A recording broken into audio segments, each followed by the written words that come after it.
Yesterday, we have completed what is the right of an unpaid seller. कि sir short एक छोटा सा 2 minute का अपन रिवीजन करें तो सर अनपेड सेलर के राइट्स जो हैं वो दो चीजों के अगेंस्ट होते हैं। एक तो राइट अगेंस्ट द गुड्स होते हैं, एक राइट अगेंस्ट द बायर होते हैं। ठीक है। राइट अगेंस्ट द गुड्स, जब ownership in goods has transferred from the seller to the buyer and जब ownership is still with the seller, तो सर उसमें अपन ने क्या क्या पढ़े थे।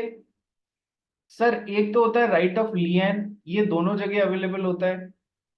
एक होता है right of stoppage in transit, ये भी दोनों जगह अवेलेबल होता है। एक होता है राइट ऑफ रीसेल, सर ये भी दोनों जगह अवेलेबल होता है। और एक होता है कि सर आपको right to retain the possession, जब right to not to give the delivery, ठीक है, ये केवल एक जगह पे होता है। ठीक है। और बायर के अगेंस्ट राइट तो अभी अपने को करने बाकी है। तो कल अपन ने राइट ऑफ लियन और स्टॉपेज इन ट्रांजिट देख लिया था।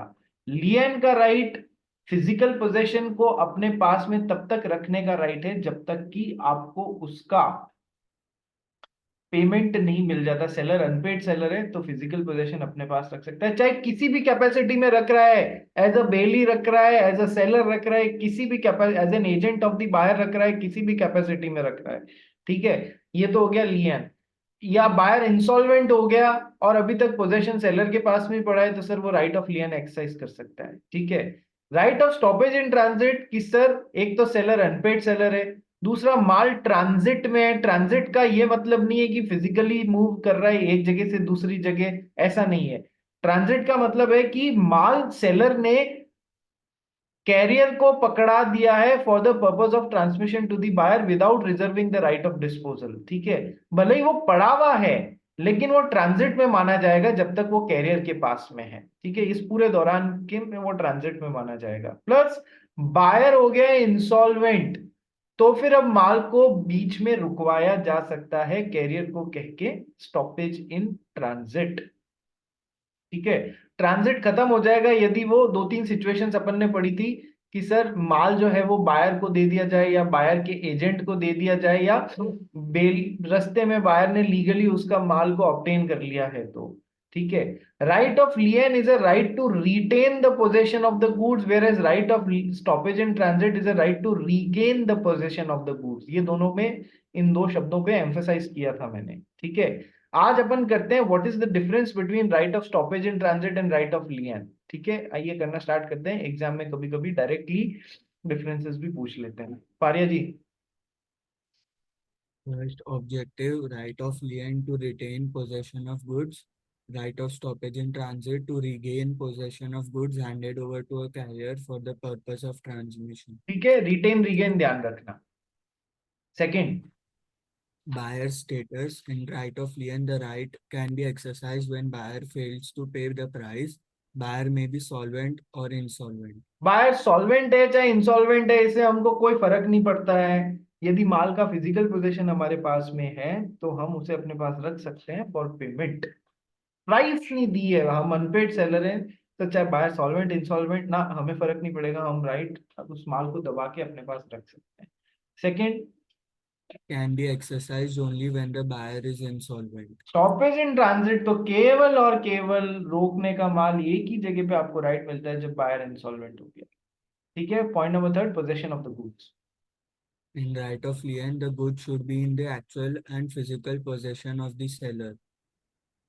सर लियन तो आप तभी एक्सरसाइज कर पाओगे जब उन गुड्स का फिजिकल पोजेशन सही में आपके पास में है, तो ही आप राइट ऑफ लियन एक्सरसाइज कर पाओगे, अदरवाइज नहीं कर पाओगे। जबकि स्टॉपेज इन ट्रांजिट में तो हम हमारा जब राइट ऑफ लियन खत्म होता है तब स्टॉपेज इन ट्रांजिट का राइट चालू होता है, क्योंकि हम फिजिकल पोजेशन दे देते हैं। ठीक है। इसलिए पढ़ भाई इसको। The seller should have parted with the possession of the goods for transmission to the buyer. The carrier slash bailey should have the goods in his custody and should not have delivered it to the buyer. यदि career ने वो goods buyer को deliver कर दिए तो stoppage in transit में जो word transit है वो खत्म हो जाएगा या नहीं हो जाएगा? माल ट्रांजिट में अभी भी रहेगा क्या? नहीं सर, ट्रांजिट में थोड़ी रहेगा। इनफैक्ट हमने तो यहां तक पढ़ा कि सर यदि ये माल ट्रांजिट में है, और ट्रांजिट में यहाँ पर जो कैरियर है उसने यहाँ पर एक्नॉलेज कर दिया किसको, बायर को, माल आ गया है, now I am holding it on your behalf, यानी कि कंस्ट्रक्टिव या एक्नॉलेजमेंट डिलीवरी भी मान लिया जाएगा। यस सर, तो ये ऐसा भी हो गया है, तो फिर अब सर ट्रांजिट खत्म हो चुका है, ठीक है। तो seller should have parted with the possession of the goods for transmission to buyer, number one, तो राइट ऑफ लियन तो यही खत्म हो जाता है। प्लस द कैरियर और bailee should have the goods in his custody, जो कैरियर है, जो माल ले जा रहा है, he should have the goods in his custody, transit में होना चाहिए, and should not have delivered it to the buyer. ठीक है, क्या ये बात समझ में आ गई? चलिए next, and point. In right of lien, the right of lien gives rise to the right of stoppage in transit. देखो ऐसा, To ex ऐसा क्यों बोला जाता है, समझो, ये एग्जाम में आ सकता है। The right of lien gives, the right of lien gives rise to the right of stoppage in transit, जन्म देता है, क्योंकि जब राइट ऑफ लियन खत्म होएगा, लियन फिजिकल पोजेशन सेलर के पास से छूटेगा, तभी तो ये वाला राइट चालू होने की संभावना रहेगी। ये भी तब मिलेगा जब बायर इंसॉल्वेंट हो, बट उसके लिए ये तो जरूरी है ना कि लियन का राइट छोड़ दिया आपने, ठीक है। तो ऐसा भी क्वेश्चन आ सकता है, जहां पर राइट ऑफ लियन खत्म होता है वहां पर राइट ऑफ लियन, वहां पर right of stoppage in transit चालू होता है, ठीक है। ऐसा तोड़ मरोड़ के अलग वर्डिंग्स में सेम क्वेश्चन को पूछा जा सकता है, आपको अपना आंख नाक कान दिमाग खुला रख के और फिर इसको आंसर करना है। So the right of lien gives rise to right of stoppage in transit, समझ गए आप, क्योंकि जब लियन खत्म होएगा वही तो जन्म देगा right of stoppage in transit को। आगे, To exercise right of stoppage in transit, the seller must have lost his right of lien. Stoppage in transit में स्टॉपेज का राइट एक्सरसाइज करना है, यानी कि फिजिकल पोजेशन तो दे दिया है कैरियर को, तो सर लियन का राइट छूटेगा तभी तो दूसरा मिलेगा, नहीं तो कहां से मिलेगा, ठीक है। Person acting, The seller has to exercise this right himself. जो राइट ऑफ लियन है, फिजिकल पोजेशन है, वो खुद से एक्सरसाइज करना पड़ता है, seller has to exercise this right of himself, whereas जो right of stoppage in transit है वो कैरियर या बेली के थ्रू एक्सरसाइज किया जाएगा, उसको बोला जाएगा ना, रोक दे भाई माल रास्ते में, ठीक है। पर इसको, The seller can exercise this right through the carrier slash bailey with whom the goods are lying. ठीक है, ये चार पांच डिफरेंसेस हैं, ध्यान रखिएगा, इंपॉर्टेंट है एग्जामिनेशन पॉइंट ऑफ व्यू से, ठीक है। आ गया right of lien, right of stoppage in transit, ठीक है सर। अब है ना, इफेक्ट ऑफ सब सेल और pledge by the buyer on right of lien और स्टॉपेज इन ट्रांजिट, थोड़ा सा पढ़ो फिर समझाता हूं क्या है। इफेक्ट ऑफ सब सेल और प्लेज बाय द बायर, कुछ ऐसा हुआ, सेलर ने बायर को माल बेचा या बेचने की बात की, बायर ने वो माल सब सेल कर दिया, एक और न्यू बायर को बेच दिया, या किसी को प्लेज कर दिया, तो सर इसका क्या इफेक्ट होएगा ऑन स्टॉपेज इन ट्रांजिट वाले राइट ऑफ द सेलर पे, या फिर लियन वाले राइट ऑफ द सेलर पे, ठीक है। यदि बायर ने उस चीज को सब सेल कर दिया है या प्लेज कर दिया है, तो उसका क्या इफेक्ट होएगा on right of लियन and stoppage in transit, these two rights of the seller. आइए पढ़ के समझने की कोशिश करते हैं, पढ़ो भाई, एक minute. Ribeiro, Kabra ji, Meet, Suhan Goyal, video on करो, पूंजी, नमित, वीडियो ऑन करो, ठीक है, वीडियो ऑन करो। बाकी लोग, मैं और दो चार लोग पागल नहीं है जो हम अपने वीडियो ऑन करके बैठे हैं, आपको भी करना चाहिए, ठीक है। आइए स्टार्ट करो भाई, बेसिक रूल से। Basic rule: the unpaid seller's right of lien, stoppage and transit is not affected by any sale, pledge of goods made by buyer.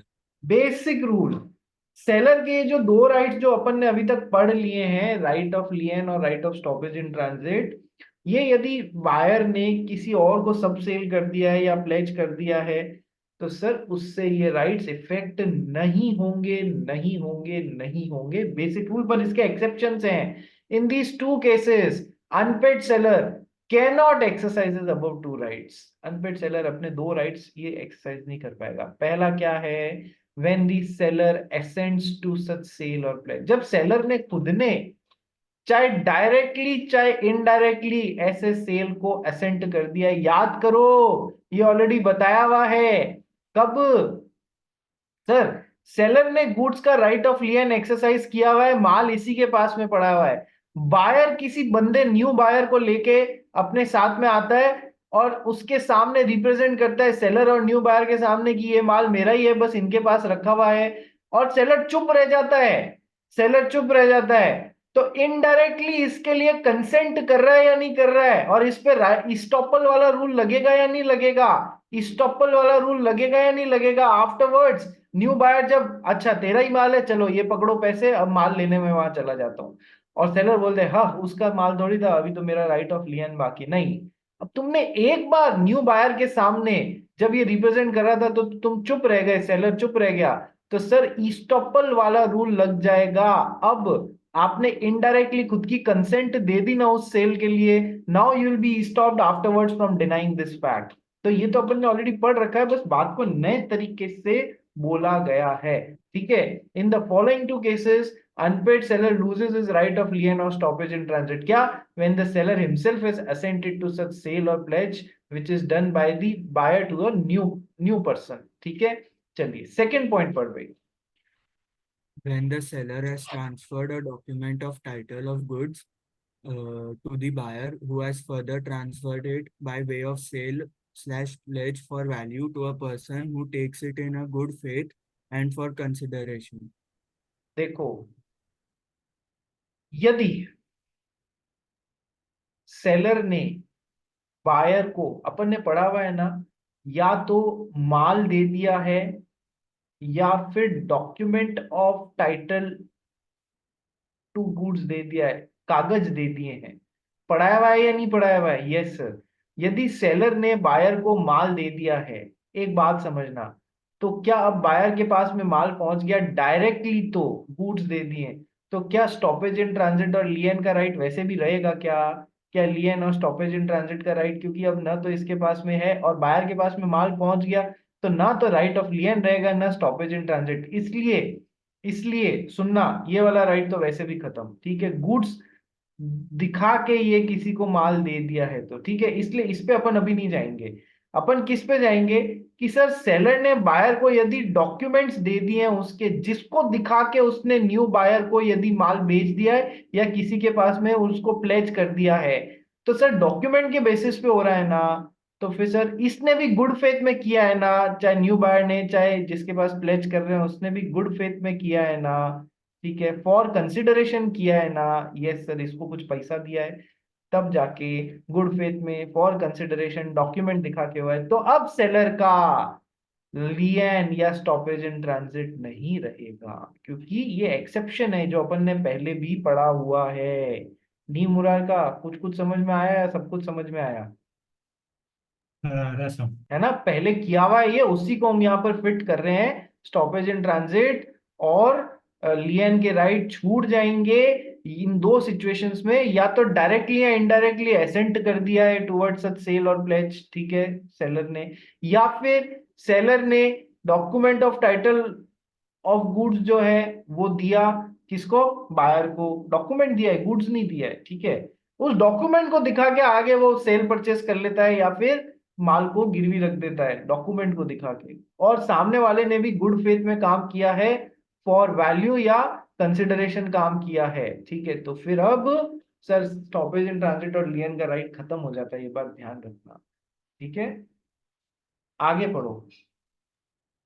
First, if transfer by buyer to new buyer is by way of sale, unpaid seller above two rights defeated. ठीक है, यदि buyer ने नए buyer को cell ही कर दिया वो document दिखा के, तो अनपेड सेलर के राइट ऑफ लियन और स्टॉपेज इन ट्रांजिट डिफीट हो जाते हैं। सेकंड,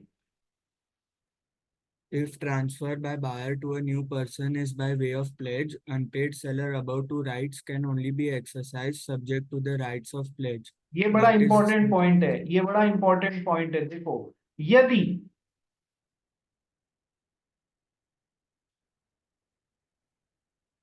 यदि सेलर ने बायर को document of title of those goods दे दिया था, जिसे दिखा के उसने आगे, यदि पहला पॉइंट, नए बायर को माल बेच दिया जिसने भी फॉर वैल्यू कुछ पैसा दिया, यहाँ पर 10,000 20,000 जो भी है, and for consider, that is for value और consideration and plus in good faith उस माल को लिया है, उसको नहीं पता था पीछे ऐसी कोई बात चल रही है, ठीक है। तो फिर सर इसके ये सेलर के राइट ऑफ लियन और स्टॉपेज इन ट्रांजिट ये डिफीट हो जाएंगे, ठीक है, नंबर 1। ये तो हो गया सेल के केस में। दूसरा, सर ये उस डॉक्यूमेंट को दिखा के प्लेज कर रहा है कि ये देखो डॉक्यूमेंट मेरे पास में है, ये माल को गिरवी, मतलब माल के पेपर मेरे पास में है, वो माल आप पे राइट आपका हो जाएगा, आप प्लेज कर दो इसको, मेरे को कुछ पैसा दे दो। प्लेज ने प्लेजी ने उस माल के पेपर्स को देख के फॉर वैल्यू या कंसिडरेशन उसको पैसा दिया है, मतलब वैल्यू या कंसिडरेशन बदले में कुछ उसको उधार दिया है, प्लस गुड फेथ में कर रहा है, ठीक है।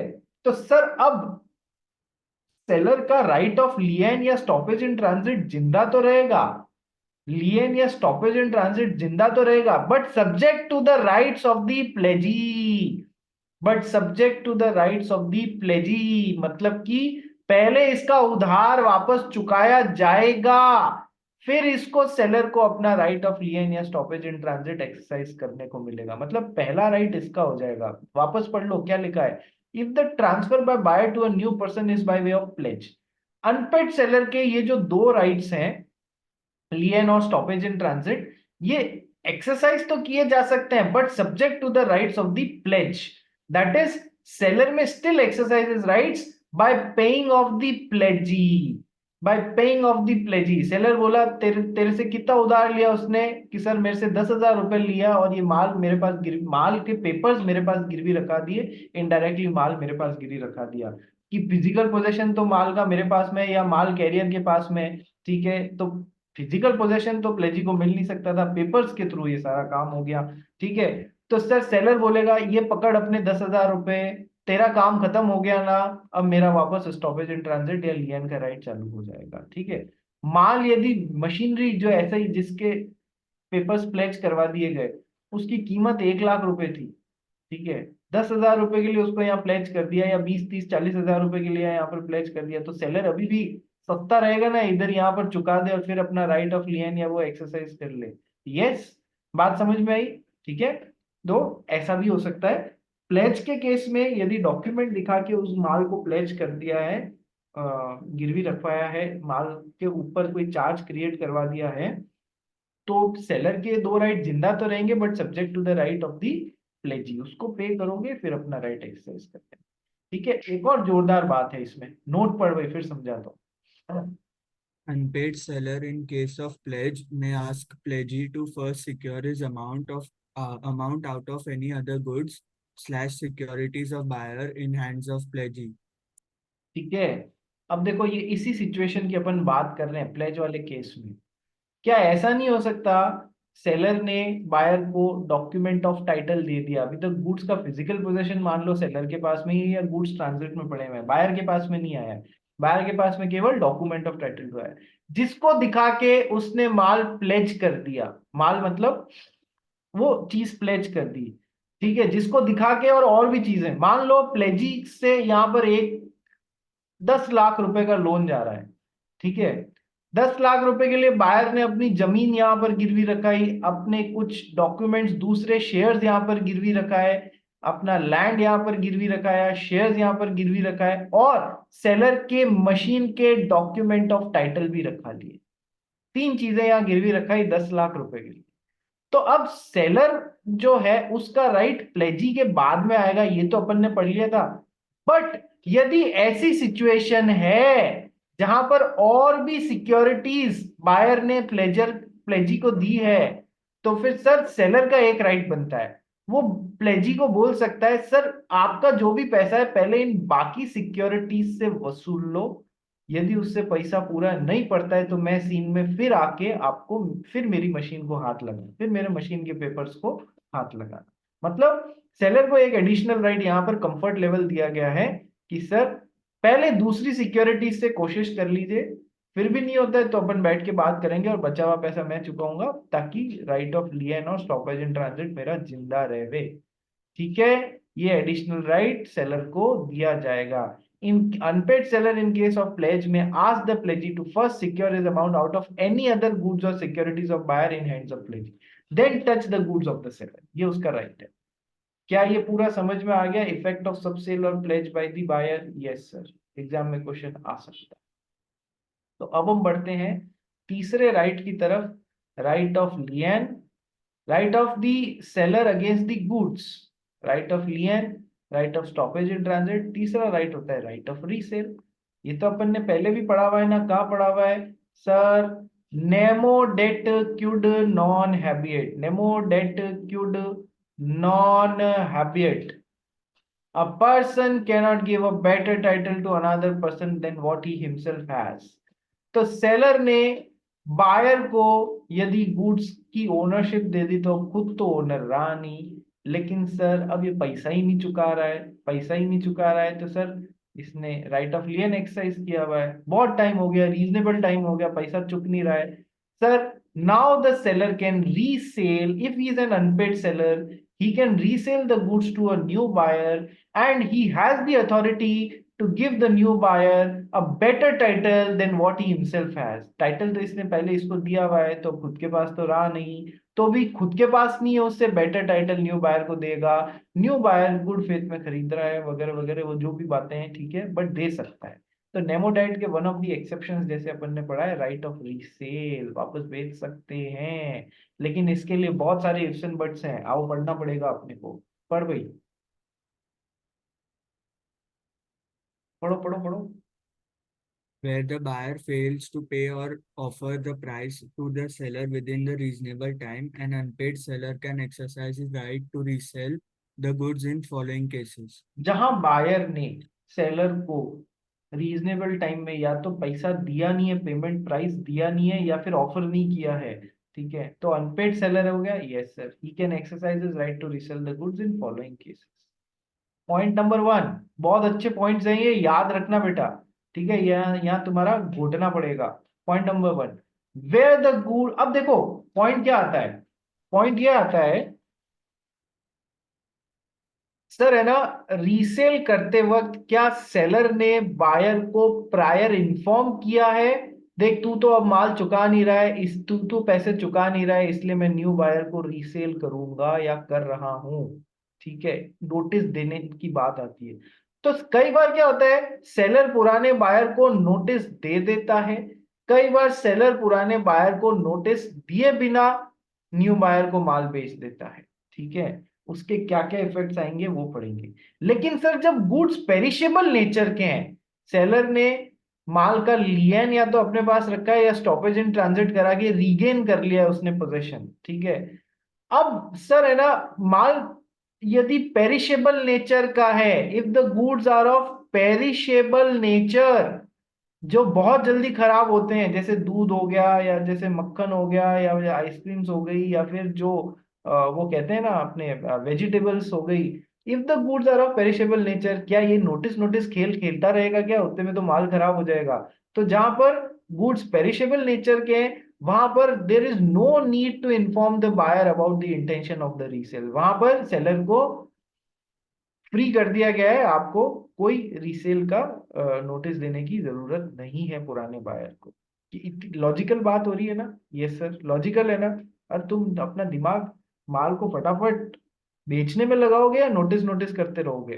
ठीक है, पॉइंट नंबर 2 पे आ जाओ। Point number 2, If the seller has exercised his right of lien or right of stoppage on transit and gives a notice to buyer of his intention to resell the goods. देखो अब अपन वो दो points पढ़ रहे हैं, point number 2 and 3, जहां पर seller ने अपना राइट ऑफ लियन या right of stoppage in transit exercise किया, तभी तो राइट ऑफ रीसेल एक्सरसाइज कर पाएगा, जब माल उसके पास में होगा, नहीं तो नहीं कर पाएगा। तो राइट ऑफ लियन या right of stoppage in transit के कारण माल अभी भी सेलर के पास में पड़ा है, तो अपॉर्चुनिटी मिलेगी राइट ऑफ रीसेल की, यदि बायर पैसा नहीं चुका रहा है, ठीक है। और उसने नोटिस दे के काम किया है पुराने बायर को कि भैया अब मैं अपना माल सेल कर रहा हूं। और तीसरा पॉइंट क्या हो गया, मतलब नोटिस दिए बिना क्या किया है तो क्या होगा, ठीक है, ये सब अपने को अभी पढ़ना है। तो when the where the seller has exercised his right of lien or stoppage in transit and he gives a notice of to buyer of his intention to resell the goods, sir वो माल को मैं अब बेच रहा हूं क्योंकि आप तो पैसा चुका नहीं रहे। पढ़ो note number 1। Seller can recover price difference from original buyer as damage. देखो, कोई ऐसा माल था जो पेरिशेबल नेचर का नहीं है, तो सेलर ने बायर को बोला तू माल तो चुका नहीं रहा है, तू तो पैसा चुका नहीं रहा है, 1000 रुपए का अपना कॉन्ट्रैक्ट हुआ था, मैं बेच रहा हूं, I am reselling the goods. तो रीसेल किया उसने, रीसेल के टाइम नए बायर से वो माल 900 रुपए में ही बेच पाया। तो कितने रुपए का डैमेज हो गया सर, 100 रुपए का डैमेज हो गया।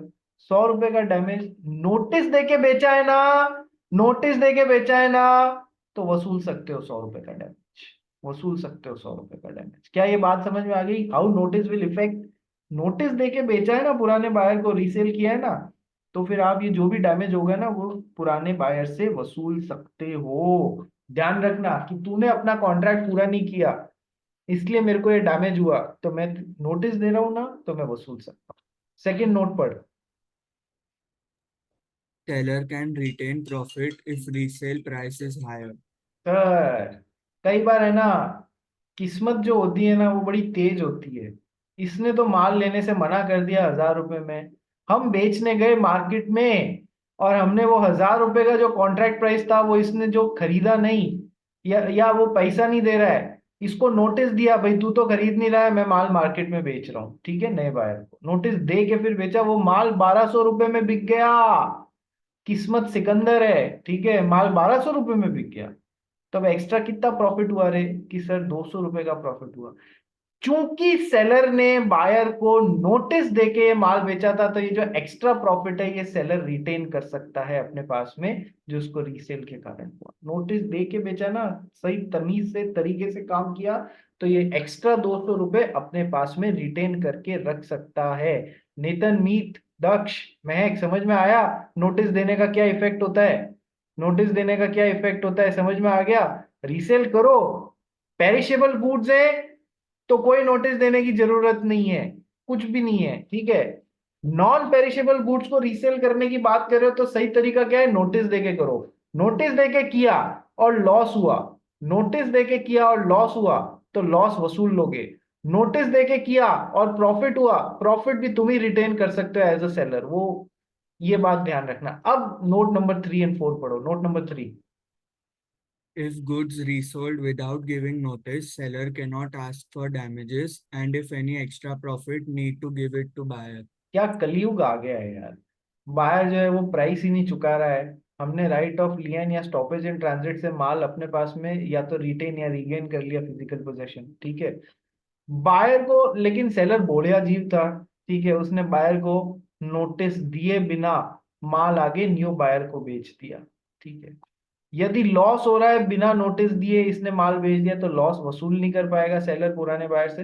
यदि प्रॉफिट हो रहा है इस ट्रांजैक्शन में तो वो प्रॉफिट बायर को दे देना पड़ेगा। कलयुग का मतलब समझ में आ गया, ठीक है, अजीब अजीब बातें हो रही है, ठीक है। तो यदि बिना नोटिस के किया है तो लॉस तो वसूल नहीं पाओगे पुराने बायर से, और यदि प्रॉफिट हो रहा है तो वो इसको देना पड़ेगा तुम लोग को, ठीक है। चलिए note number 4। New buyer gets a good title to the goods upon resale from seller. New buyer gets a good title to the goods upon resale from the seller, ये तो अपन ने पढ़ा हुआ ही है ना। क्या पढ़ा हुआ है कि सर सेलर ने जब नए बायर को माल बेचा, सेलर ने जब नए बायर को माल बेचा, सर इसने यदि गुड फेथ में खरीदा है ना, इसको कोई मतलब नहीं है पहले क्या हुआ, इसने गुड फेथ में माल खरीदा, he will get a good title to those goods, he will get a good title to those goods, ठीक है। आइए पॉइंट नंबर 3 पे पढ़ते हैं। When seller has expressly reserved his right of resale, he is not required to give notice of resale to buyer. Any loss on resale can be recovered from the original buyer even if notice of resale is not given. देखो क्या बोल रहा है ये, यही तो contract act और cell of goods act पढ़े हुए काम आते हैं। अब तुमने पढ़ लिया है मेरे से, तो जब कभी ऐसी सिचुएशन आएगी तुम्हारी, जहां भी जॉब करोगे या अपना खुद का धंधा करोगे, तो उसमें सिचुएशंस आएंगी जब माल खरीदना पड़ेगा, माल बेचना पड़ेगा, उन सब की कॉन्ट्रैक्ट बनाओगे। तो अब सर ने तुम्हें एक नई बात और बहुत अच्छी बात समझाई क्या। जब कॉन्ट्रैक्ट बन रहा था between seller and buyer for some particular goods, उसकी प्राइस क्या होगी, वो कहाँ डिलीवर किया जाएगा, कि पेमेंट टर्म्स क्या होंगी, तुम इन सब, प्लस तुमने आर्बिट्रेशन क्लॉज भी डाल दिया इसमें कि हम दोनों के बीच में लड़ाई हो जाएगी तो पहले मैटर आर्बिट्रेशन के थ्रू सॉल्व करेंगे। ठीक है। कहाँ के कोर्ट्स, एक तुम तो बैठे हो, मतलब तुम सेलर हो, तुम तो बैठे हो मुंबई में, बायर बैठा है गांधीनगर गुजरात में, तो अपने कॉन्ट्रैक्ट में तुमने लिखवा दिया the courts in Maharashtra will have jurisdiction, ऐसे लिखवा दिया तुमने। तो ये जीत गए। यदि कल को कोई प्रॉब्लम हो गई तो वो चक्कर काटता रहेगा, परेशान होता रहेगा, तुमको तो महाराष्ट्र में ही सॉल्व करना है या नहीं करना है। Yes sir. ठीक है। इसमें एक क्लॉज तुमने और डाल दिया। क्या डाल दिया, सेलर ने यहां पर एक टर्म्स ऑफ द कॉन्ट्रैक्ट में क्लॉज डाल दिया कि यदि किसी कारणवश बायर ने मुझे पूरी प्राइस पे नहीं करी और मैं अनपेड सेलर हूं, तो I am expressly reserving my right to give the notice. That means, वापस पढ़ो, when sorry expressly reserving my right of resale. So when the seller has expressly reserved his right of resale का मतलब है contract में ही seller और buyer ने agree कर लिया कि यदि बायर ने सेलर को पूरे पैसे नहीं दिए और वो अनपेड सेलर रह गया, तो सेलर माल नए बायर को बेच सकता है, रीसेल कर सकता है। ये बात कहां लिख दी सर, कॉन्ट्रैक्ट में ही डाल दी। Seller is expressly reserving his right of resale in the contract itself. तो फिर ये नोटिस नोटिस गेम खेलने की जरूरत नहीं है कि यदि तूने मेरे को टाइमली पेमेंट नहीं किया, यदि मेरे को पेमेंट पूरा नहीं किया रीजनेबल टाइम पीरियड में, तो मैं माल रीसेल कर सकता हूँ किसी दूसरे को, मुझे कोई नोटिस वोटिस देने की जरूरत नहीं है। तो राइट ऑफ रीसेल यदि लिख दिया तो हम नोटिस के बिना बेचो। तो कॉन्ट्रैक्ट बनाते वक्त इन चीजों का ध्यान रखना बेटा, है ना, ये डालो ऐसी ऐसी चीजें जिससे कि बाद में तकलीफ ना हो। ठीक है। तो फिर नोटिस देने की जरूरत नहीं है। और यदि यहाँ पर 1,000 रुपए का जो माल था वो 900 में बिका विद न्यू बायर, तो सर बिना नोटिस दिए भी ये 100 रुपए इससे वसूल सकते हो, लॉस इससे वसूल सकते हो। ठीक है। चलिए, when the seller has expressly reserved his right of resale, he is not required to give notice of resale to the buyer, and any loss on resale can be recovered from the original buyer even if notice of resale is not given in this case. ठीक है।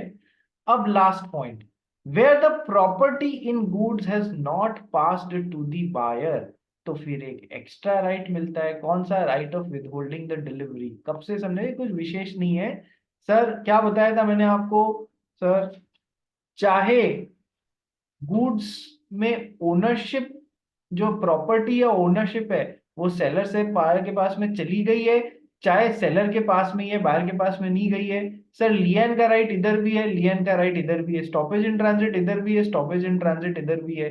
ठीक है। Resale का right इधर भी है, resale का right इधर भी है।